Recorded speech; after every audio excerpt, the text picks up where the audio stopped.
Tes, tes, tes. 3, 2, 1, oke. Hai brother, sister, and gogolers. Apa kabarnya makhluk yang masih suka gogoleran dan gogolepakan? Film kali ini menceritakan sebuah pendekar yang turun gunung. Pengembarannya ini atas perintah gurunya yang diutus untuk mengantarkan surat berharga ke suatu daerah. Dan maksud gurunya juga supaya sang pendekar merasakan dunia dan kehidupan yang sebenarnya. Sang pendekar mengira bahwa roh-roh iblis adalah makhluk yang jahat dan sangat berbahaya. Penasaran ceritanya? Penasaran ceritanya? Daripada ngabaca ngocoblak tepuguh, mending kita saksikan sinopsis film Science Wizard.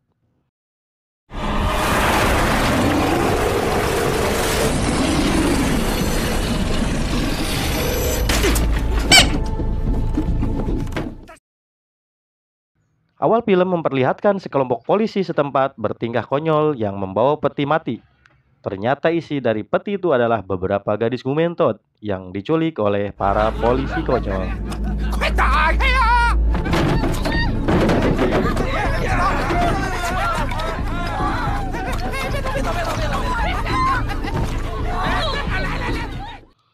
Tidak berselang lama, muncul sosok berwujud akar yang merambat membelit para polisi konyol. Sehingga para gumentot lepas dan para polisi bergelantungan.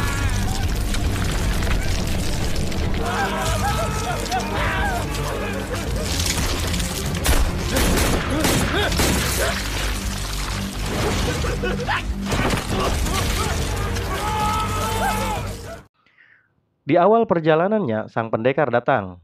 Dia adalah biksu tidak botak, yaitu biksu Tao.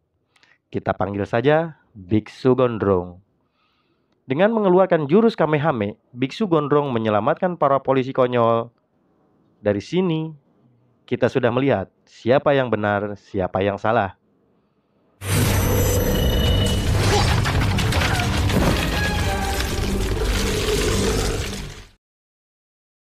Film dimulai. Memperlihatkan sebuah desa yang warganya panik dengan kemunculan iblis penunggu danau.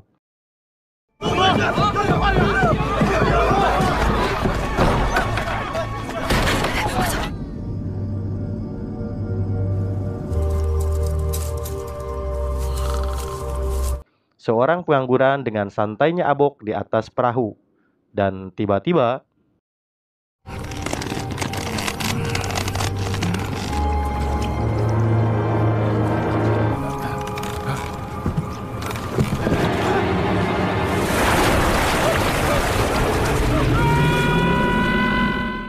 malam berganti siang. Seorang pemuda mengamuk tidak jelas. Dia adalah sebut saja si Bloon. Sampai akhirnya muncul Biksu Gondrong dan berhasil menenangkannya.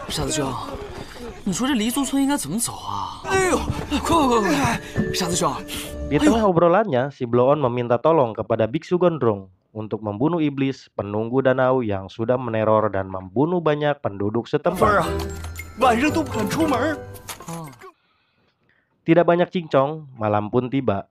Biksu Gondrong tiba di danau dan mulai pemburuan.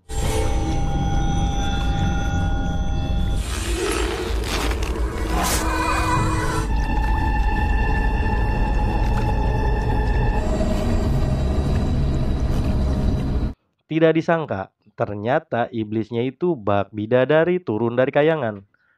Negosiasi yang alot dan tidak menemukan titik temu, pertarungan pun tak terelakkan.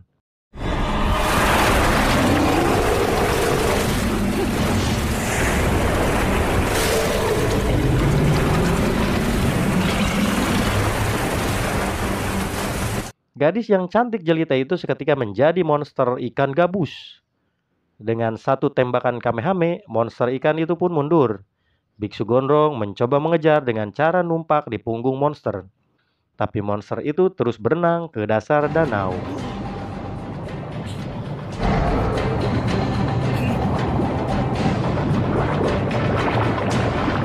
Biksu Gondrong kembali ke permukaan.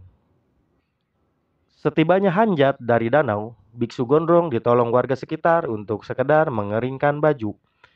Bapak-bapak itu bercerita tentang anaknya yang hilang di danau tersebut.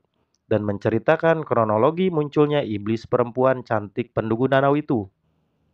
Dan ternyata teror itu semua dimulai dari perbuatan tangkurak si Bloon. 对，就是他们家，就被拉去进猪笼了。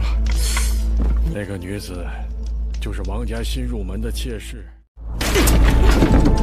Tidak tinggal diam, Biksu Gondrong pun menemui si Bloon untuk mendapatkan kronologi perkara yang akurat dan jelas. Awalnya si Bloon tidak mengaku dan enggan bercerita. Setelah Biksu Gondrong ngancam marabkeun si Bloon ka monster ikan gabus itu, barulah si Bloon bercerita. 走。 Awalnya si Bloon berkenalan dengan si Warsi. Singkat cerita, mereka pun menikah.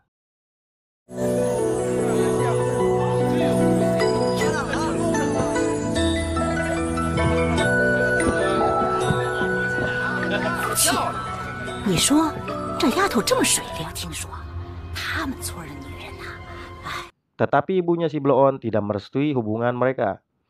Berbagai syarat diberikan ke Warsi agar bisa diterima jadi menantunya. Salah satunya, Warsi harus memberi keturunan seorang anak laki-laki.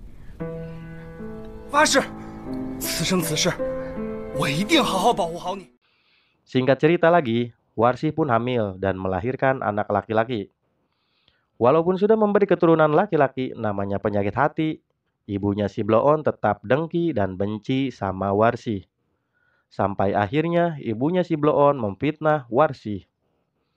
Ibunya si Bloon menuduh Warsi selingkuh dan menuduh bayinya itu adalah hasil dari perselingkuhan Warsi dengan orang lain.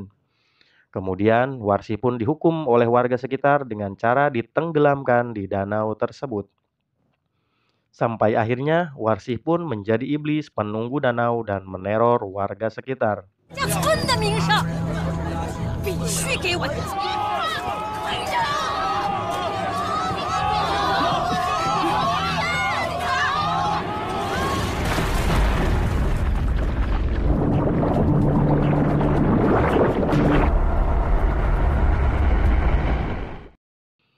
Mendengar cerita itu, Biksu Gondrong enggan membantunya kembali. Tapi si Bloon memohon dan meminta. Demi warga desa, katanya. Akhirnya Biksu Gondrong pun luluh dan meneruskan membantunya. Hari kembali malam. Sekarang giliran si Bloon yang menjadi alat pancing supaya hantu si Warsi itu mau muncul. Dan benar saja, bidadari iblis monster ikan gabus alias hantu si Warsi itu muncul. Sebelum bertempur, ada perkataan hantu si Warsi yang berkesan, yaitu tidak semua yang menderita itu adalah korban. Kita menolong yang menderita, tetapi sesungguhnya membinasakan korban. Begitu kira-kira.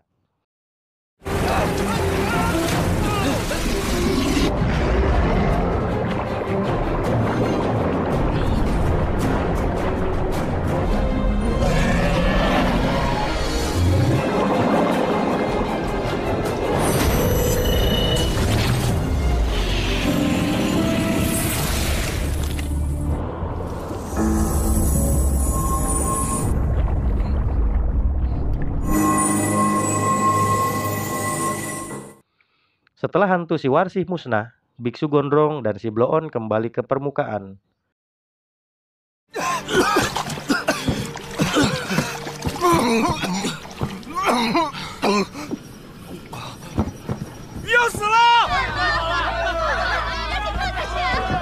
Dua orang ibu-ibu menghampiri si Bloon dan mengatakan bayinya itu mirip dirinya. Seketika si Bloon sadar bahwa Warsi tidak selingkuh.